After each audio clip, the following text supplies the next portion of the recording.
Assalamualaikum warahmatullahi wabarakatuh. Perkenalkan, nama saya Amelia Rini dengan NIM 19060034. Saya berasal dari program studi Ekonomi Pembangunan, jurusan Ilmu Ekonomi, Fakultas Ekonomi Universitas Negeri Padang. Di sini saya akan mempresentasikan resum bab 14 mata kuliah Ekonomi Pembangunan 2 pada semester 6 yang berjudul Keuangan Investasi dan Bantuan Asing, Kontroversi dan Peluang. Langsung saja kita masuk kepada materi yang pertama, ada aliran sumber daya keuangan internasional. Karena mayoritas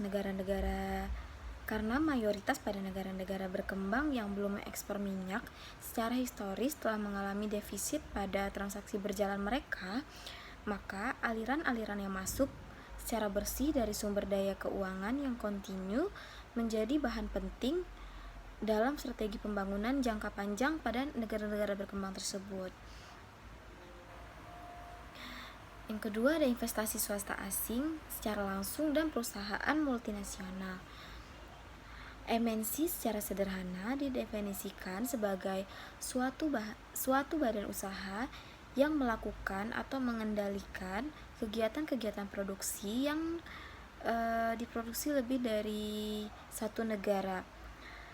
MNC dan sumber daya yang dihasilkan oleh mereka membawa peluang-peluang untuk mencapai sesuatu yang unik, seperti berpotensi menimbulkan masalah serius bagi banyak negara berkembang tempat MNC tersebut beroperasi. Selanjutnya itu ada menyesuaikan pro dan kontra. Nah, dalam investasi swasta asing dan perusahaan multinasional ini terdapat pro dan kontranya, yaitu mungkin argumentasi terkuat dalam mendukung MNC yaitu bahwa mereka memfasilitasi transfer, memfasilitasi pengetahuan dari negara-negara maju yang sudah memiliki pengetahuan dan transfer yang luas daripada negara-negara berkembang, serta tenaga kerja yang berkembang.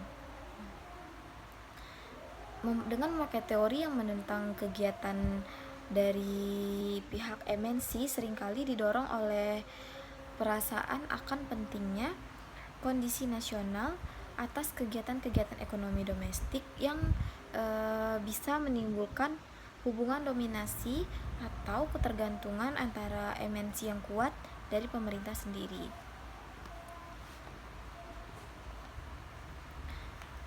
Selanjutnya ada investasi portofolio swasta. Nah, manfaat dan risikonya yaitu aliran keuangan investasi portofolio swasta telah mengalami pasang surut yang dramatis selama dasawarsa terakhir ketidakstabilannya, dan itu mempunyai kenyataan bahwa investasi ini hanya merespon perbedaan tingkat bunga global dan juga merespon tingkat bunga yang dihasilkannya, dan itu sangat bergantung pada proporsi investor atas stabilitas politik dan ekonominya. Yaitu selanjutnya akumulasi utang dan kemunculan krisis utang. Latar belakangnya yaitu pada tahap awal akumulasi hutang, ketika total hutang suatu negara berkembang itu masih relatif kecil atau di bawah rata-rata, karena akumulasi hutang tahap awal berasal dari sumber pemerintah dalam bentuk bantuan asing bilateral dan pinjaman dari Bank Dunia. Sebagian besar hutang ini bersifat lunak, yakni tingkat bunganya berada di bawah tingkat bunga besar dengan periode perlunasan yang cukup panjang. Nah, pada awal tahun 1980-an terjadi yang namanya krisis utang. Benih krisis utang tahun 1980-an ini disemai saat periode 1974 hingga tahun 1979 ketika terjadi lonjakan dalam pinjaman internasional dan ditambah dengan peningkatan besar harga minyak OPEC (OPEC).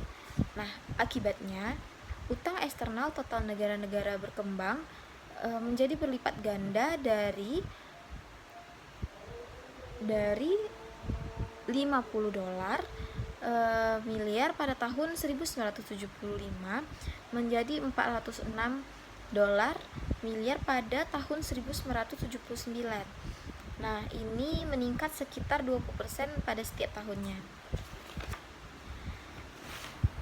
Nah, ada dampak ekonomi terhadap negara berkembang.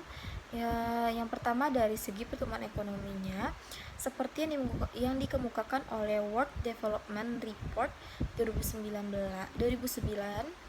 negara-negara berkembang lebih bisa bertahan terhadap krisis keuangan global dibanding negara-negara maju. Ini disebabkan karena sistem keuangan mereka tidak terkait erat dengan sistem perbankan Amerika Serikat dan negara Eropa yang terkena imbas paling besar.